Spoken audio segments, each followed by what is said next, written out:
That there is a couple of pork chops. They had the meat kind of picked off the bone. I ate on them last night. I'm warming them up today.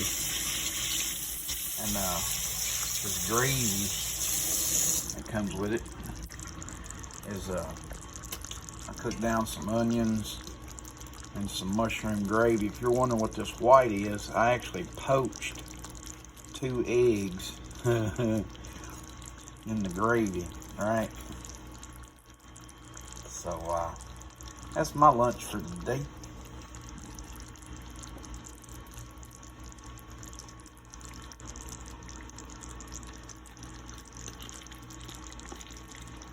See that egg right there? Just about right.